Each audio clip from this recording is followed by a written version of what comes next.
Guys, Andy Hendricks here with Sweet Georgia Sport and my best friend Nick Cully, and today we're going to be talking about the Hawks.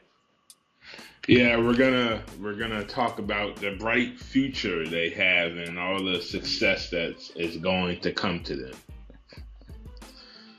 Uh, Last two games, Hawks have dropped big ones to the Magic and to the Heat, and it really hurts because those teams aren't really teams that you see competing in the Eastern Conference. So you start to wonder if the Hawks can really compete in the East when playoffs come. It's like every time I watch the Hawks, I'm like, man, we probably should have just traded Paul Millsap last year because I'm looking at them. I don't see anything positive right now that they can't shoot, even though they're supposed to be able to shoot. They're supposed to be this great defensive team, yet guys are just draining threes on them all the time. It's like, what's going on? What's there to look forward to right now? And the worst part about it is that it doesn't look like it's going to get better. We play That's the Celtics yeah. next, then the Mavericks, which we can probably beat the Mavericks. Then we've got the Cavaliers and the Pacers, then the Warriors. We get a break against the Nets. Then we've got the Raptors, the Grizzlies, the Spurs. Just a brutal schedule going ahead, and probably gonna drop a seed or two.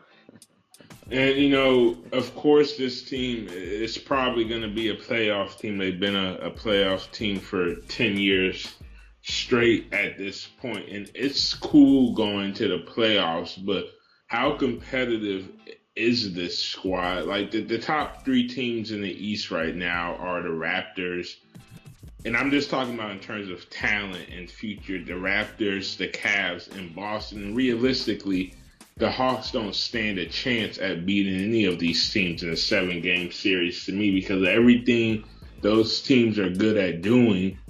The Hawks are bad at stopping, shooting threes. The Hawks can't stop the three-point shot to save their lives. The Hawks can't play offense at all. They're an absolutely pathetic offensive team. Their net rating is horrible. I don't know it off the top of my head, but it's all so sad to see. Then we're looking at the end of the season. We got Paul Millsap coming up, and of course he's going to want a max contract because why wouldn't he? He's been playing in the NBA for 10 years. He hasn't had that huge salary yet, and who's going to turn down a $35 million contract when they have that opportunity? Like Paul Millsap, a max for Paul Millsap would be 5 years, $207 million. And how insane would that be for a team that can't get out the first and second round and pay a 32-year-old power forward that's not getting any younger that amount of money?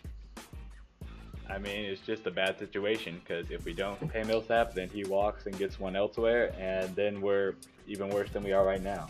Yeah, So, because we got nothing for him. And then you have like Tim Hardaway. He's going to want a decent sized contract. And, he's our best offensive player, which is kind of a troubling thing to say at times because while he's exciting to watch, he's not necessarily the most efficient guy out there on the court. And look how long it's taken him to get to this point, and look how inconsistent he can be at times. I mean, sure, he blows up for a few stretches every now and then, but he doesn't do it on a consistent basis. And what the Hawks are going to pay him over $10 million a year if they can even afford that. I don't know how the NBA cap works, but there's a good chance we could lose Tim Hardaway. There's a good chance that they pay Paul Millsap, and this team is stuck in the same losing first, second round ways for the near future, and that's just not something I'm looking forward to. yeah, I definitely don't want to see that either. And I think that when you look at this team overall, you see a team that's good enough to compete.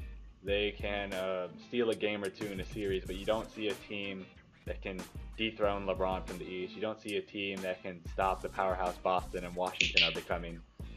And the fact that the Hawks didn't make any super significant moves to the trade deadline also shows that we're stuck with this for a while. And I know people are very apprehensive to a blowing it all up and rebuilding because this is a playoff team. But my whole thing is let's be real with the Hawks here. People don't go to the games. They're 25th in attendance. People aren't showing up. This team, they're not making a lot of noise. What would a rebuild genuinely hurt? Would they drop from 25th to 30th? I mean, there's nothing to be excited about. I'd rather be a team that's losing like the Lakers and at least say, oh man, we've got D'Angelo Russell, Julius Randle, and Ingram out there. At least we have a future. Or the 76ers with Joel Embiid, and we have a future with this guy. Except this team, I mean, the future is Dennis, and I don't hate Dennis, but I mean, Dennis isn't gonna become a superstar point guard. I don't think Dennis is gonna become the next Kyrie of the East. I don't think he's gonna become the next Chris Paul. Dennis, I think his ceiling is going to be an above average starter, which isn't bad, but the Hawks lack a star, and there's nothing to look forward to when your best two players are over 30. And, Dwight Howard, the second best player, essentially, and it's like, he's Dwight Howard, and he can rebound, and that's about it. I know he likes to post up a lot, but he's not good at it. Yeah, well, I mean, you look at it, and this team has players. There's no argument against that. But it's almost like all of them are role players and there's no star, like you said. And Dennis, he's a capable point guard. He's very good on offense, and he can definitely get better as the years go ahead. But I don't see much to build around him. Bazemore is a solid defensive player, but on offensive, he's streaky at best, even more so than Tim Hardaway. And Tim Hardaway has talent, and maybe there's a future with him. But I honestly don't see the Hawks keeping him unless our owner wants to pay a little luxury tax. And, the thing about Baze is that contract is really not looking too great. And Baze has played himself into an untradeable asset where if you're going to trade Baze, you're going to have to throw in a couple other good players with him. And, I mean, you would probably have to get away one of your rookies and probably I don't know, Thabo maybe. And I don't even know because I'm looking at this Hawks team. There's only 5 guys under contract at the end of the season. And that's going to be Dwight, Baze, Dennis, and Brimbury and Prince. I think that's 5 people, right? I think that's it. I think Dabo's a free agent. Muscala's a free agent. Paul is. I think most of the team, maybe Malcolm Delaney, maybe he has a contract for next year too. But it's so hard to see because we're looking at a team that could potentially be paying Dennis Schroeder over $15 million a year, Kent Bazemore over $15 million a year, Paul Millsap over $30 million a year, Dwight Howard $20 million a year. And maybe THJ over $10 million a year. And it's like, that's a lot of money for a pretty mediocre average basketball team. It definitely is. I'm looking at Roto World right now, and you're pretty much right. We're going to have to re-sign some players, and it's going to be we're going to have to either make moves in free agency or we're going to have to just bite the bullet and stick with what we have. And I don't see the Hawks making moves. And I think, honestly, the Hawks are going to keep trying to do what they do and say, hey, this team makes the playoffs every year. All we need is for the right thing to happen. We just need to get the right seed and find our stride. And, well, that may be a decent strategy and to keep us winning. I don't think it's ever going to get us past the hump. And it's just, I think a lot of Hawks fans they've kind of settled for this team and their second round losing ways, and they're kind of like, we'll find our star in the late picks. And I'm like, how often does that happen? Of course there's gonna be guys that can play that come out in the second round and the late first round picks. But when you're looking at all the top elite players in the NBA right now, the top 3 players, none of those guys were non-lottery picks. They were all top 10 picks. Steph was a top 10 pick. LeBron was the number one pick. Kevin Durant was the number two pick. I could go on and on about all these top, James Harden, I believe he was the number three overall pick. All these elite players, all these stars in the NBA were top 10 lottery picks, and most of them were top 5 lottery picks, excluding Steph. I think he was taken like 7th. He was taken And 7th. yeah, and the Hawks, I mean, it's like it's very rare to find a star player outside of lottery picks, and it's pretty evident in the NBA. Most of the top talent is in that top end of the draft, not the bottom half. And this is a league where, yes, the Hawks, they also have a top 5 defense, but defense doesn't win championships in the NBA. And I know people love to say that, but I don't know how you can watch these past 2 NBA finals and say, oh yeah, their defense was the main reason they got there, when both those teams thrived off the 3-point shot and playing great offensive basketball along with great defensive basketball. And we all know the Hawks can't play offense. So I don't see this Hawks team getting over any type of hump until they add a star. And right now, you're not going to get a star to come to Atlanta. You're not going to get a top 5 player to Atlanta because you can't trade for one. They don't have the assets. And why would a guy like Paul George, who will be a free agent in 2 years, say, oh yeah, I want to go to Atlanta right now? Why would he, when your second with the best player there right now would be 34 years old when he came here? Like, no.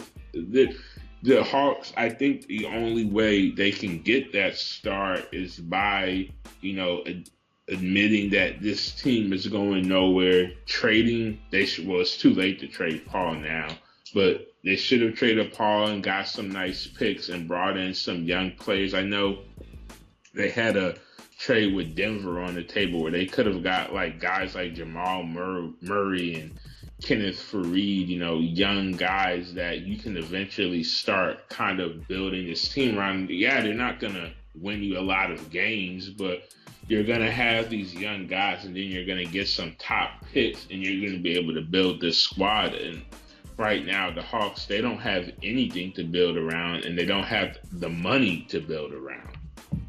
Exactly. It's just like we see a team that's good enough to get to the playoffs, but we don't see a team that's good enough to compete. And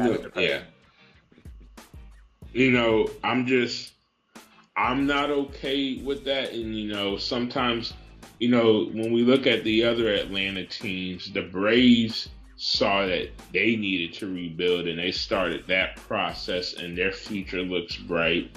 The Falcons, they kind of went through a mini rebuild. It wasn't a full-on rebuild, but they also had the luxury of having some elite players on both sides of the ball where they didn't have to go full rebuild mode. And the NBA is just a totally different animal.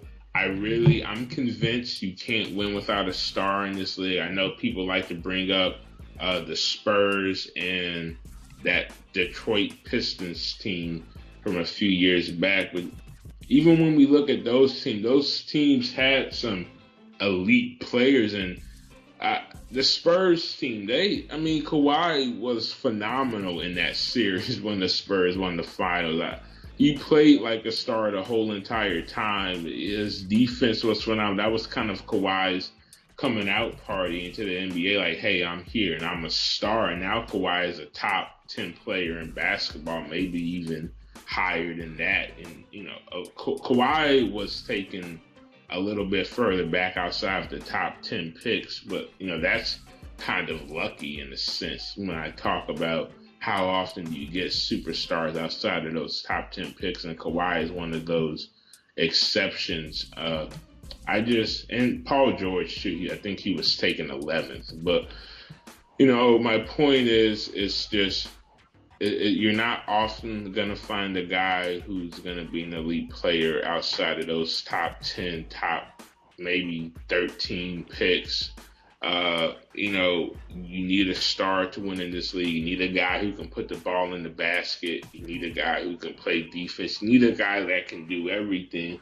And the Hawks don't have that guy, and I think until they get that guy, they're never going to be anything more than a team that has plenty of second round exits. And they had this little window of opportunity, and they didn't take advantage of it, and now they're definitely getting passed up by Boston. And I know Hawks fans hate to hear that, but Boston is right up on passing up the Hawks, and the Hawks are just falling more and more behind every single day. I think honestly, it may not be a star that you need to win in this league, but you need someone who can just take over a game and win it for you, and he has the potential to do that every night. And the Hawks have players that have taken over games before. Everyone remembers Millsap's 40-something point game in the playoff last year. Tim Hardaway went off in the fourth quarter a couple of games this year. But you don't have guys that can do that every night they're on the court. And you can't do that, you can't win games. Yeah, and I know you. It's just it's frustrating to watch, and this team is very frustrating to watch because it's frustrating mainly because the Hawks seem pretty directionless, and it's one thing to be a bad team, but like I said earlier, I'd rather be a bad team with a future, winning 20 games. Like, at least we're building something here. At least we're molding something here than just be this kind of team that's, sitting in the middle, not really sure where we're going. That's what the Hawks are, and it's frustrating, honestly. Yeah, you see that. It felt like at the beginning of the season, we had a great start and brought Dwight Howard. It felt like we were in a win-now mood. And now it just looks like, well, we're going to make the playoffs and make a first or second round exit. And then what? Like, we thought Dwight Howard was going to be the piece that got us over the hump, and it didn't. If anything, it set us back because our offense hasn't adjusted yet. So we're just, I don't know, it looks like we're going to compete, but we're not going to contend. And the Hawks brought in Dwight to fix the rebounding issue, but at the same time, it's like they lost. And I know people have a lot of feelings about Al, but they lost their best offensive player. Really, Al was such a dynamic offensive player, and sure, he wasn't the greatest rebounder, but he just provided a different type of presence. I mean, and he played pretty good defense too, because the Hawks were a pretty good defensive team last year. But the reason they were better was because they could actually score. The Hawks can't score now, and Dwight isn't that guy. So the Hawks traded offense for rebounding, and I personally don't think it was worth it. Dwight, cool. Dwight Howard is home. He's an Atlanta Hawk, but how much has he actually provided to this team? I mean, honestly, I think if we go back as fans, this season was kind of almost expected. People who were predicting this type of season were, pushed aside, brushed off, like saying they were haters and they didn't see what this team could actually do. But, once we look back, yeah, we traded away Jeff T. They didn't trade away Al. Al signed elsewhere. When you lose two of your best offensive players, this is expected. And, Hawks have faced this unfortunate reality of they're not that team, and I think it's time to blow it up. And I know some people aren't going to agree to that, but when it's time, and that's honestly all I have to say about the team right now. Yep, I mean, when you look at our future, are we going to keep making the 4th, 5th, 6th, 7th seed, or are we going to try to tank and get our star? Yeah, and maybe one day it'll happen. I mean, if it doesn't happen now, it'll happen when Paul Millsap is 36 years old, coming off his $35 million year and retiring. All right. Well, there you have it. That's our take on the Hawks right now. Thanks for listening. Make sure to check us out on Twitter and Instagram @SweetGASports. See you later.